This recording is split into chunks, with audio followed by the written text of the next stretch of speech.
তোমরা ঐক্যবদ্ধভাবে আল্লাহর রজ্জুকে আঁকড়ে ধরো, বিচ্ছিন্ন হয় না। ঐক্যবদ্ধ হওয়ার কথা যিনি বলেছেন তিনি কে?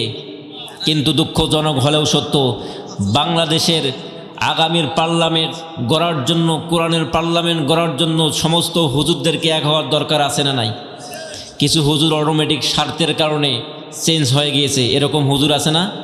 তেলতলা হুজুর নাই? আছে না নাই? আসুন। কিন্তু মায়ের খাওয়ার পর আপনি শিক্ষা গ্রহণ করলে কোনো ফায়দা আছে?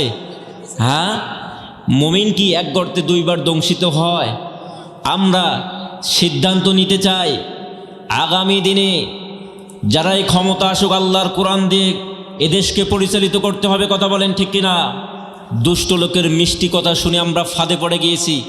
যারা ভুল সিদ্ধান্ত নিতে চায়, আগামীর দিনে মন গড়া মতবাদকে প্রতিষ্ঠিত করতে চায়, দিল্লির দালালি করতে চায়, দিল্লির পারমিশন অনুযায়ী এদেশকে পরিচালিত করতে চায়, আপনাকে আমাকে মৌমাছির মতো তাদেরকে বয়কট করার দরকার। বলেন তো দেখি, আছে না নাই? যদি কথা দাও বন্ধু, দিনের পথে দৃঢ় থাকবে। যদি কথা দাও দিন কায়েমে, অগ্রণী ভূমিকা রাখবে। তবে তোমাকেই গান শোনাবো, যে গানে হৃদয়টা জাগবে, যে গানে হৃদয়টা জাগবে। আমার গানে যদি তোমার প্রাণে ইমানি দীপ্তি ছড়ায়, আমার সুরে যদি তোমার মনে জিহাদি প্রেরণা যোগায়, আমার গানে যদি তোমার প্রাণে ইমানি দীপ্তি ছড়ায়, আমার সুরে যদি তোমার মনে জিহাদি প্রেরণা যোগায়, তাহলে আমার এই কণ্ঠ আন্দোলনের কাজে লাগবে। যদি কথা দাও বন্ধু, দিনের পথে দৃঢ় থাকবে। যদি কথা দাও দিন কায়েমে, অগ্রণী ভূমিকা রাখবে। তবে তোমাকেই গান শোনাবো, যে গানে হৃদয়টা জাগবে, যে গানে হৃদয়টা জাগবে। আলহামদুলিল্লাহ, আমি আপনাদের সামনে মহাগ্রন্থ আল কোরআনুল কারিমের সূরাতুন নাহলের 90 নম্বর আয়াত তেলাওয়াত করেছি। সূরাতুন নাহল, নাহল মানে হচ্ছে মৌমাছি। বলেন তো দেখি, নাহল মানে কি? মৌমাছি। আল্লাহ তাআলা ক্ষুদ্র একটা প্রাণীর নামে সূরা দিলেন। কেন সূরা দিলেন? এর মধ্যে কল্যাণ কি আছে না নাই? আপনার আমার চেয়ে, সমস্ত মানুষের চেয়ে, সকল মুফাসসিরের চেয়ে যিনি ভালো করে জানেন তিনি কে? আল্লাহ। আল্লাহ। মৌমাছির মধ্যে কিছু স্পেশালিটি রয়েছে, বিশেষত্ব রয়েছে, এমন কিছু বৈশিষ্ট্য রয়েছে যে বৈশিষ্ট্যগুলো প্রতিটা মুমিনদেরকে অর্জন করা দরকার। মুফাসসিরদের মতে আল্লাহ তাআলা এজন্য সূরাতুন নাহল মহাগ্রন্থ আল কোরআনুল কারিমের মধ্যে কোট করে দিয়েছেন। জোরে বলেন সুবহানাল্লাহ। 1 নম্বর, আমি যে বৈশিষ্ট্য পেয়েছি, মৌমাছি উন্নত পবিত্র জায়গায় বসবাস করে, নিকৃষ্ট জায়গায়, হারাম জায়গায়, নিষিদ্ধ জায়গায় বসবাস করে না, ওঠা বসা করে না। তাহলে মুমিনদের যদি শিক্ষণীয় বিষয় হয়, আপনাকে আমাকে উৎকৃষ্ট জায়গায় চলাফেরা করা দরকার না নিকৃষ্ট জায়গায়? মাহফিল উৎকৃষ্ট না নিকৃষ্ট? মসজিদ উৎকৃষ্ট না নিকৃষ্ট? বাজার উৎকৃষ্ট না নিকৃষ্ট? আহাব্বুল বিলাদি ইলাল্লাহি মাসাজিদুহা ওয়া আবগাদুল বিলাদি ইলাল্লাহি আসওয়াকুহা। আল্লাহর নিকট সবচেয়ে পছন্দনীয় জায়গার নাম হচ্ছে মসজিদ, সবচেয়ে ঘৃণিত নিকৃষ্ট জায়গার নাম হচ্ছে বাজার। এখন দেখেন মাহফিলে লোক বেশি না বাজারে লোক বেশি? তাহলে ওরা হচ্ছে নোংরা মাছি, এখানে যারা আছে তারা হচ্ছে মৌমাছি। কথা বলেন ঠিক কিনা? তাহলে উৎকৃষ্ট জায়গায়, ভালো ভালো জায়গায় ওটা বসা, লেনদেন চলাফেরা করতে হবে ইনশা। 2 নম্বর হচ্ছে মৌমাছি দলবদ্ধভাবে বসবাস করে, একাকী বসবাস করে না। এখান থেকে শিক্ষা হচ্ছে, আল্লাহ বললেন ওয়াতাসিমু বিহাবলিল্লাহি জামিআন ওয়া লা তাফাররাকু, তোমরা ঐক্যবদ্ধভাবে আল্লাহর রজ্জুকে আঁকড়ে ধরো, বিচ্ছিন্ন হয় না। ঐক্যবদ্ধ হওয়ার কথা যিনি বলেছেন তিনি কে? কিন্তু দুঃখজনক হলেও সত্য, বাংলাদেশের আগামীর পার্লামেন্ট গড়ার জন্য, কোরআনের পার্লামেন্ট গড়ার জন্য সমস্ত হুজুরদেরকে এক হওয়ার দরকার আছে না নাই? কিছু হুজুর অটোমেটিক স্বার্থের কারণে চেঞ্জ হয়ে গিয়েছে, এরকম হুজুর আছে না? তেলতলা হুজুর নাই? আছে না নাই? আসলে হুজুরদের প্রকৃত বন্ধু হচ্ছে হুজুর। কথা বলেন ঠিক কিনা? ওরা মুখে যা বলে বলুক, সময় আসলে ওরা কিন্তু সৎ ব্যবহার করবে, তখন হুজুররা বুঝতে পারবে যে আমাদের ভুল হয়েছে, সিদ্ধান্ত চেঞ্জ করতে হবে। কথা বলেন ঠিক কিনা? কিন্তু মায়ের খাওয়ার পর আপনি শিক্ষা গ্রহণ করলে কোনো ফায়দা আছে? হ্যাঁ, মুমিন কি এক গর্তে 2 বার দংশিত হয়? আমরা সিদ্ধান্ত নিতে চাই আগামী দিনে যারা এই ক্ষমতা আসুক, আল্লাহর কোরআন দিয়ে এদেশকে পরিচালিত করতে হবে। কথা বলেন ঠিক কিনা? আমরা সবার শাসন দেখেছি, আমরা একটিবারের জন্য ইসলামের শাসন দেখতে চাই। কথা বলেন ঠিক কিনা? টেকনাফ থেকে তেঁতুলিয়া, রূপসা থেকে পাতুরিয়া, সুন্দরবন থেকে বান্দরবান পর্যন্ত এদেশের প্রতিটা মানুষের কাছে এখন স্লোগান তৈরি হয়ে গিয়েছে, সবাইকে দেখা শেষ, আগামী দিনে ইসলামপন্থীদের বাংলাদেশ। কথা বলেন ঠিক কিনা? আগামীর সূর্য হবে ইসলামের সূর্য, আগামীর পার্লামেন্ট হবে কোরআনের পার্লামেন্ট। আগামীর পার্লামেন্ট গঠন করার জন্য জলঢাকার মানুষকে সক্রিয় ভূমিকা পালন করতে হবে। কথা বলেন ঠিক কিনা? এই জলঢাকার মানুষের একটা ঐতিহ্য আছে, একটা রেকর্ড আছে, রেকর্ডকে ভঙ্গ করলে হবে না। আগামী দিনে রেকর্ডকে আরও কিভাবে সক্রিয় করা যায়, উন্নত একটা রেকর্ড করা যায়, আমরা সেই চেষ্টা করব ইনশা। তবে আপনাদেরকে কোনো দরকার নাই নাকি? আপনারা যে ভয় পাচ্ছেন যে হুজুর দেশের অবস্থা যে করুন, একেই তো শীত, যা বলার আপনারাই বলেন, আমরা কিছুই বলবো না, আমরা আসবার এইভাবে থাকবো আর শুনবো। কথা বলেন ঠিক কিনা? বাংলাদেশের যতগুলো বক্তা রয়েছে তার মধ্যে আপনাদের আজকের প্রধান আলোচক অন্যতম একজন। আল্লাহ ভাইকে গোটা বিশ্বের জন্য কবুল করুক, বলে না আমিন। আপনাদের রেসপন্স যদি হয় ওই রকম, ভাইয়ের আলোচনা কি ভালো হবে? হবে না। তাহলে হচ্ছে 3 নম্বর হচ্ছে মৌমাছি হচ্ছে কঠোর পরিশ্রমী, পরিশ্রম করে, অলস নয়। প্রতিটা মৌমাছি পরিশ্রম করে। আপনাকে আমাকে পরিশ্রম করার দরকার আছে না নাই? হ্যাঁ, আল্লাহ বললেন ফাইদা কুদিয়াতিস সালাত ফান্তাশিরু ফিল আরদ, যখন নামাজ শেষ হয়ে যায় জমিনে ঝাঁপিয়ে পড়ো। অবতাগু মিন ফদলিল্লাহ, আল্লাহ প্রদত্ত রিজিককে তালাশ করো। নামাজ পড়াও ফরজ, হালাল রিজিক উপার্জন করা কি? আপনি হারাম খান, সুদ খান, ঘুষ খান, খেয়ে যদি ইবাদত করতে করতে কুজো হয়ে যান, হজ করতে করতে আপনার টাকা শেষ হয়ে যায়, এই সুদের টাকা দিয়ে 1 টাকাও যদি সেখানে থাকে, সে হজ কি আল্লাহর দরবারে কবুল হবে? হ্যাঁ, আল্লাহ বলেছেন আগে তোমরা কি করো, কুলু মিন তাইয়্যিবাতি মা রাযাকনাকুম ওয়াশকুরু লিল্লাহ, আগে হালাল খাও, তারপর আমার ইবাদত করো, আমাকে সিজদা দাও। তাহলে হালাল রিজিক উপার্জন করা ফরজ না নফল? ফরজ। তাহলে আজকের পর থেকে সুদ খাওয়া যাবে, হারাম খাওয়া যাবে? যারা যা খেয়েছেন আজকে থেকে সিদ্ধান্ত নিতে হবে হারাম খাবো না ইনশাআল্লাহ। মৌমাছি অন্যের কল্যাণের জন্য নিয়ে যেত, যতটুকু মধু সংগ্রহ করে নিজে খায়, সহপাঠীদেরকে খাওয়ান এবং আল্লাহর প্রিয় বান্দা এবং বান্দিদের জন্য রেখে দেন, যাতে মানুষ উপকৃত হয়। জোরে বলেন সুবহানাল্লাহ। কিন্তু দুঃখজনক হলেও সত্য, মানুষ বড় স্বার্থপর। মৌমাছি পর্যন্ত মানুষের খাদ্য রাখে, মানুষ হয় আরেকজনের খাবার লাত্তি মেরে খায়, লুটপাট করে খায়, বাটপাড়ি করে খায়, এমনকি ইউনিয়ন পরিষদের স্লিপ পর্যন্ত নিজে খেয়ে ফেলে। এরকম লোক আজও আছে না নাই? এটা ভালো না খারাপ? এখানে চেয়ারম্যান সাহেব আছে, উনি ভালো জানবেন আমাদের চাইতে। এরকমের কাজ করা যাবে।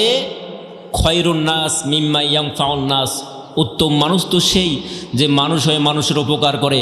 মানুষের উপকার করতে পারবেন না, মানুষের ক্ষতি করবেন না, এই সিদ্ধান্ত আমরা নিতে পারি তো ইনশাআল্লাহ।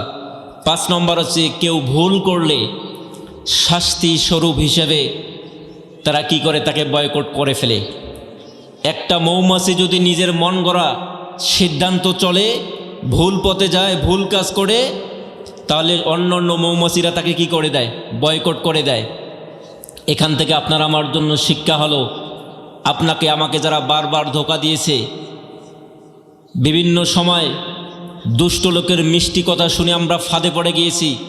যারা ভুল সিদ্ধান্ত নিতে চায়, আগামীর দিনে মন গড়া মতবাদকে প্রতিষ্ঠিত করতে চায়, দিল্লির দালালি করতে চায়, দিল্লির পারমিশন অনুযায়ী দেশকে পরিচালিত করতে চায়, আপনাকে আমাকে মৌমাছির মতো তাদেরকে বয়কট করার দরকার। বলেন তো দেখি, আছে না নাই?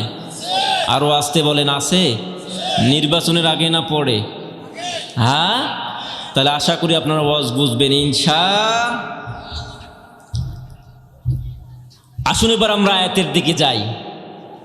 যে আয়াতটি তেলাওয়াত করেছি, প্রতিটা জুমায় প্রতিটা খতিব সাহেব মুসল্লিদেরকে স্মরণ করে দেন।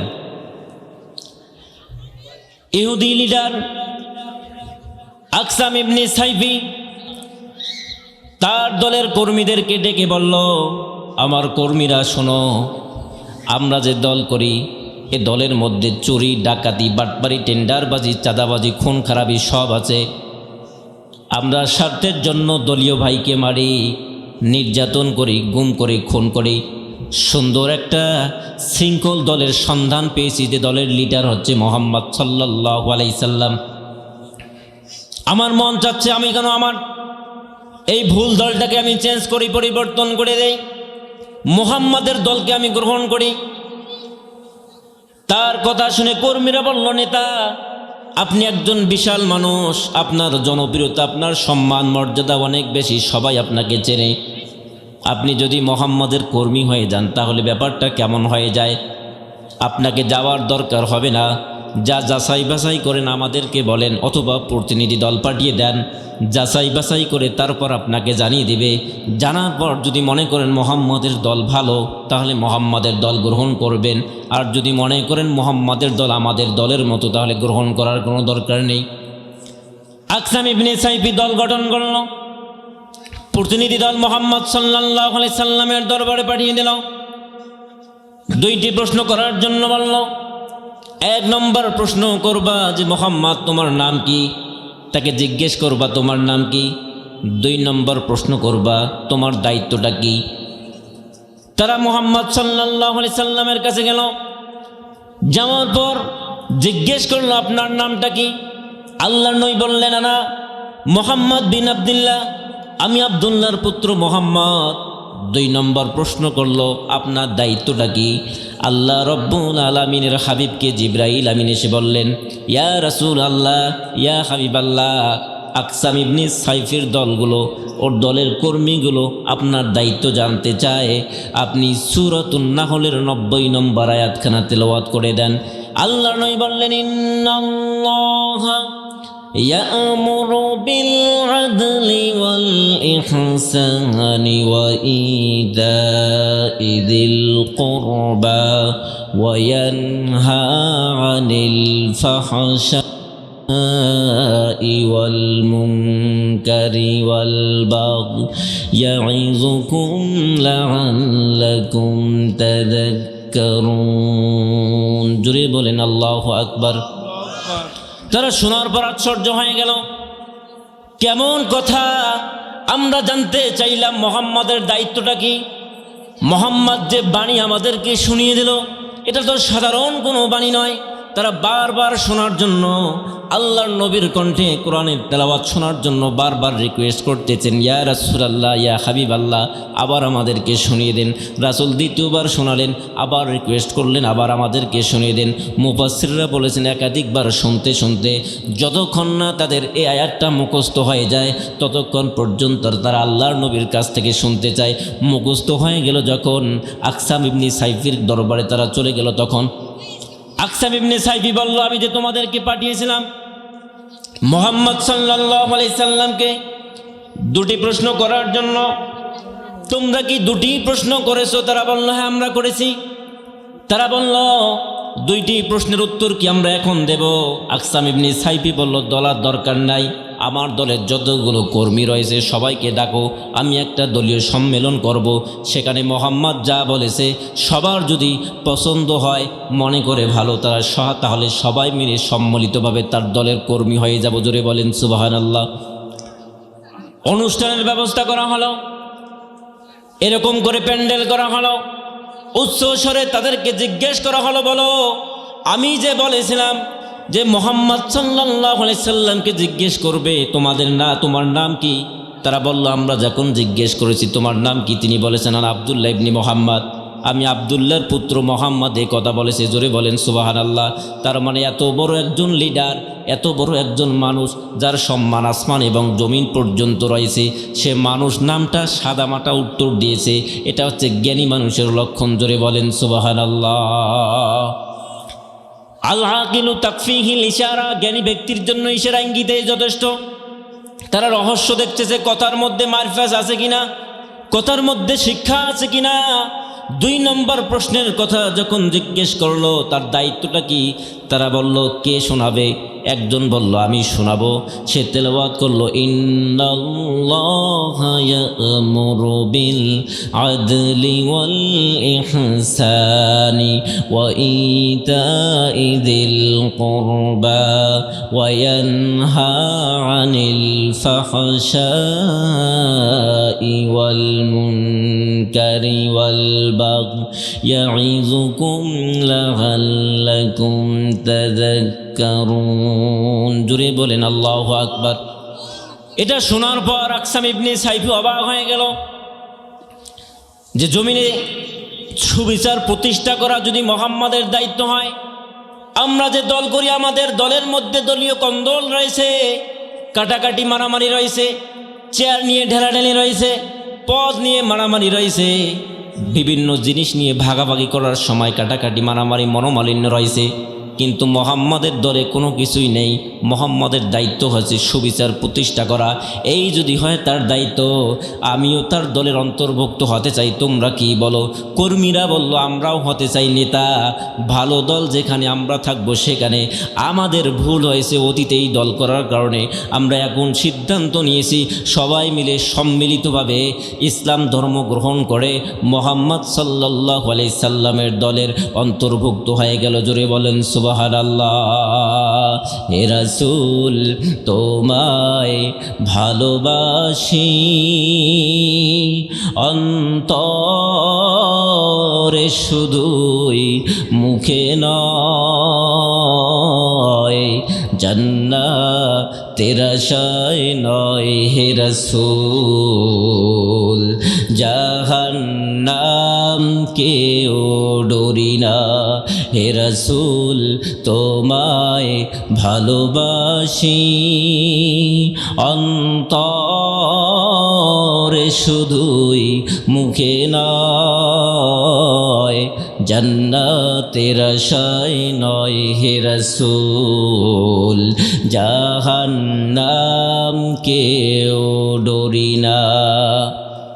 আল্লাহ রাব্বুল আলামিন রাসূল সাল্লাল্লাহু আলাইহি সাল্লামকে প্রেরণ করে দিয়েছেন, দায়িত্ব দিয়েছেন সুবিচার প্রতিষ্ঠা করার জন্য। আল্লাহ বললেন, ইন্নাল্লাহা ইয়া'মুরু বিল আদলি ওয়াল ইহসানি ওয়া ইতাই যিল কুরবা ওয়া ইয়ানহা আনিল ফাহশাই ওয়াল মুনকারি ওয়াল বাগই।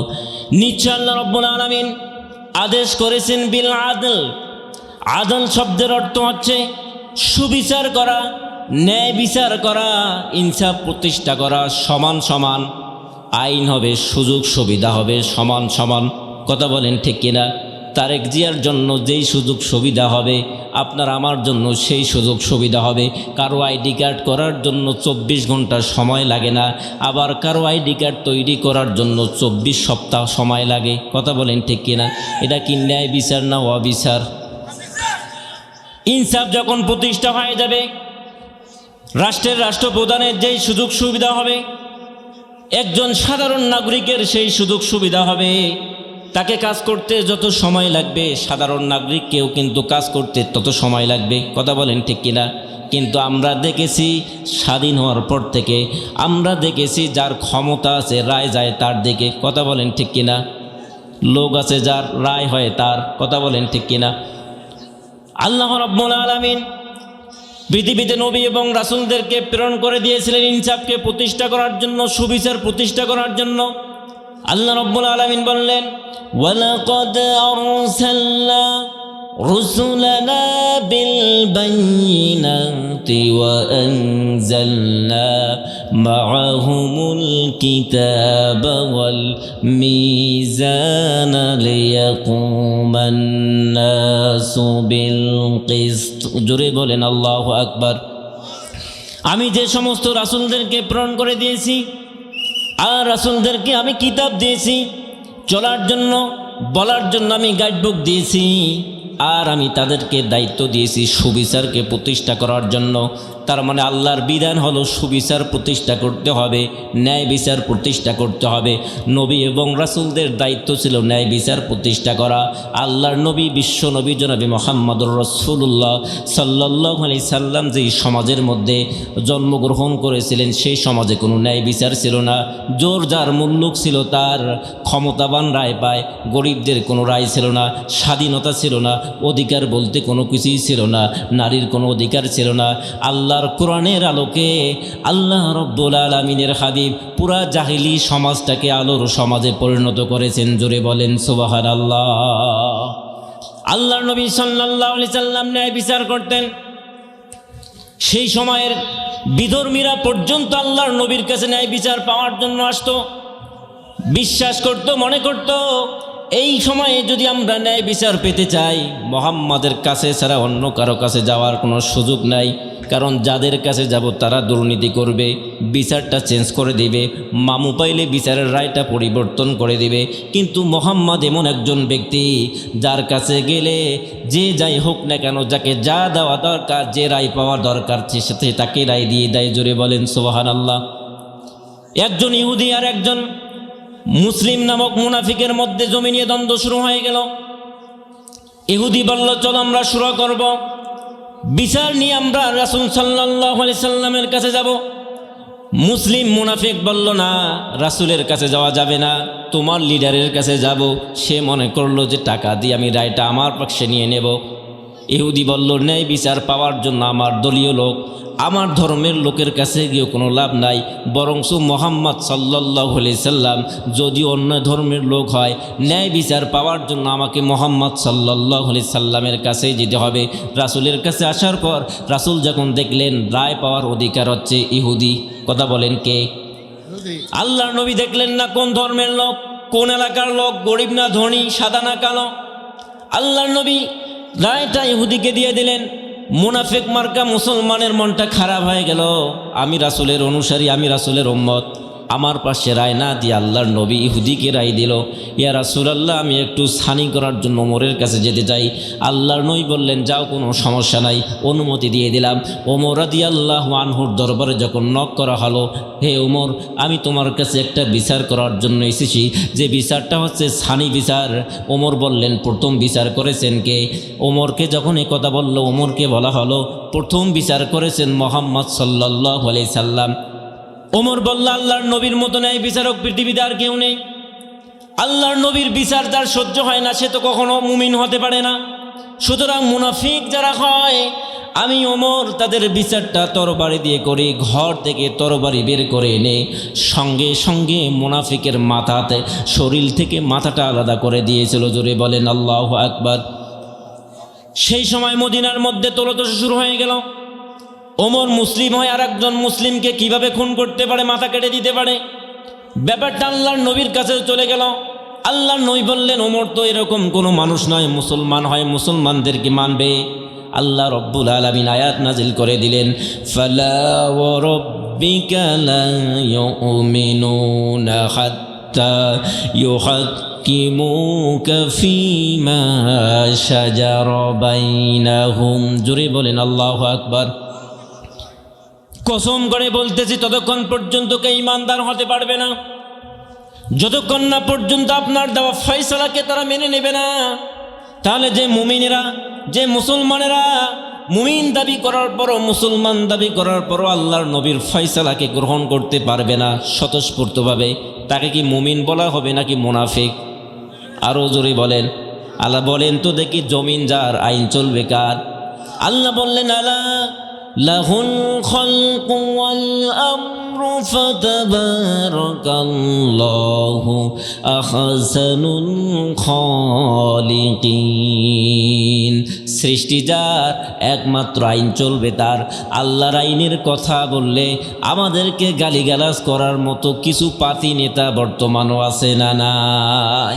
এখানে অনেকের মন খারাপ হয়ে যাইতে পারে যে আল্লাহর আইন, আপনার স্ত্রীকে আপনি ভরণ পোষণ দেন, তেল সাবান দেন, খাওয়ান, সব ঠিক আছে, কিন্তু আপনার স্ত্রী আপনার কথা না শুনে অন্যের কথা যদি শোনে, তাহলে বলেন তো দেখি, স্ত্রীকে আপনি রাখবেন না ক্রস করে দেবেন? আল্লাহর জমিনে আল্লাহ আপনাকে খাওয়াচ্ছেন, আল্লাহ আপনাকে সুস্বাস্থ্য দান করেছেন, অক্সিজেন দিচ্ছেন, আলো দিচ্ছেন, বাতাস দিচ্ছেন, যখন যা দরকার চোখ দিয়েছেন, হাত দিয়েছেন, পা দিয়েছেন, কিন্তু এই আল্লাহর গোলামি না করে যখন অন্য কারো আইন মানবেন, বলেন তো দেখি তার দুনিয়ায় থাকার কোনো সুযোগ? আরও জোরে বলেন আছে? তাহলে যারা চাবে না আল্লাহর জমিনে আল্লাহর দিন প্রতিষ্ঠিত হয়ে যাও, সে নামাজি হতে পারে, হাজি হতে পারে, গাজী হতে পারে, যাই হোক না কেন, এমপি হতে পারে, মন্ত্রী হতে পারে, ক্লিয়ার কথা বুঝে নিতে হবে তার মধ্যে কোনো ঈমান নাই। কথা বলেন ঠিক কিনা? আল্লাহর নবী সাল্লাল্লাহু আলাইহি সাল্লাম বলেছেন, মান মাতা ওয়া লাম ইয়াকযু ওয়া লাম ইউহাদ্দিস বিহি নাফসাহু মাতা আলা শুবাতিন মিনান নিফাক।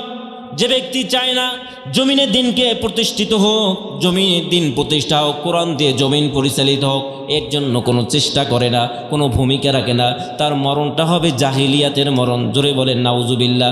সে কখনো মুমিনের মউত পেতে পারে? আল্লাহ রাব্বুল আলামিনের হাবিব নাই বিচার করতেন, কারণ আল্লাহ রাসূল সাল্লাল্লাহু আলাইহি সাল্লাম বলেছেন, মান ক্বালা বিহি সাদাকা ওয়া মান হাকামা বিহি আদালা ওয়া মান আমিলা বিহি উজরা। যে ব্যক্তি কোরআন থেকে কথা বলে, কোরআন দেখে দেখে কথা বলে, তার কথাগুলো হলো সত্য কথা। ওয়া মান হাকামা বিহি আদালা, আর যে ব্যক্তি কোরআন দিয়ে বিচার করে, তার বিচারটা হলো ন্যায় বিচার। কথা বলেন তো দেখি কার? আল্লাহর কথা আল্লাহর নবী বলেছেন, রাসূল কখনো কোনো মন গড়া কথা বলেন না। আল্লাহ রাব্বুল আলামিন বললেন, ওয়ামা ইয়ানতিকু আনিল হাওয়া ইন হুয়া ইল্লা ওয়াহয়ুন ইউহা। আমার নবী মন গড়া কোনো কথা বলেন না। আমি আল্লাহ যখন বলার জন্য পারমিশন দেই, অনুমতি দেই, তখন বলতেন। তার মানে আল্লাহর কথা হলো কোরআনের বিচার হচ্ছে ন্যায় বিচার। কোরআন দিয়ে যে বিচার করবে তার বিচারটা ন্যায় বিচার হবে। জোরে বলেন সুবহানাল্লাহ। মক্কা বিজয়ের কয়েকদিন পরে আল্লাহর নবী সাল্লাল্লাহু আলাইহি সাল্লামের দরবারে অভিযোগ আসলো, ইয়া রাসূলুল্লাহ, ইয়া হাবিবাল্লাহ, এই মক্কার কুরাইশ বংশের একটা সম্ভ্রান্ত পরিবারের একজন মহিলা চুরি করেছে, ধরা পড়েছে, এখন আমরা কি করব? আল্লাহর নবী বললেন, তার হাতটা কেটে দাও। কারণ আল্লাহর আইন হচ্ছে আস-সারিকু ওয়াস-সারিকাতু ফাকতাউ আইদিয়াহুমা জাযাআম বিমা কাসাবা নাকালাম মিনাল্লাহ ওয়াল্লাহু আজিজুন হাকীম। জোরে বলেন আল্লাহু আকবার। চোর এবং চূর্ণীকে ধরে হাতটা কেটে দাও, বিধানটা কার? আরো জোরে বলেন কার? আল্লাহর নবী হাত কেটে দিবেন। সাহাবা কেরাম একটু মন্তব্য করলো, মাত্র কয়েকদিন হয়ে গেল মক্কা বিজয় করার। মুনাফিকরা বলাবলি করবে মুসলমানরা শুধু মানুষদেরকে ধরে, আর মানে যত দোষ সব মুসলমানদের। আজও এই সিস্টেম আছে না নাই? ওরা হচ্ছে আমেরিকা গণতন্ত্রের কথা বলে, আইনের শাসনের কথা বলে, কিন্তু ওরা কৌশলে বিভিন্ন ভূমিকা রেখে আমার ফিলিস্তিন, সিরিয়া, আমার মুসলমান ভাইদেরকে একের পর এক শেষ করে দেয়। ওদের মুখে আইনের শাসন মানায় না। আইনের শাসন পাওয়ার জন্য, ন্যায় বিচার পাওয়ার জন্য আল্লাহর কোরআনের কোনো বিকল্প নাই। কথা বলেন ঠিক কিনা? আল্লাহর নবী সাল্লাল্লাহু আলাইহি সাল্লামের কাছে পাঠিয়ে দিলেন যায়েদ ইবনে উসামাকে। ওসামা, তুমি যাও, আল্লাহর নবীর সাথে তোমার ভালো সম্পর্ক, তুমি একটু রিকোয়েস্ট করো আল্লাহর নবী যদি গ্রহণ করে প্রথমবারের জন্য কোনো রুখসত দেওয়া যায় কিনা। আল্লাহর নবী বললেন, ওয়াইমুল্লাহি লাউ আন্না ফাতিমাতা বিনতি মুহাম্মদ সারাকাত লাকাতাতু ইয়াদাহা, আল্লাহর কসম করে বলছি আমার মেয়ে ফাতেমাও যদি চুরি করত আর যদি ধরা পড়তো, আমি রাসূল সাল্লাল্লাহু আলাইহি সাল্লাম আমার মেয়ে ফাতেমার হাতটা কেটে দিয়ে দিতাম। জোরে বলেন আল্লাহু আকবার। আল্লাহর নবী সাল্লাল্লাহু আলাইহি সাল্লাম এরকম করে বিচার করতেন। যখন কোনো জিনাকার ধরা পড়তো আল্লাহর নবী সাল্লাল্লাহু আলাইহি সাল্লাম আদেশ করে দিয়েছেন, আয-যানিয়াতু ওয়াজ-যানি ফাজলিদু কুল্লা ওয়াহিদিম মিনহুমা মিআতা জাল্লা।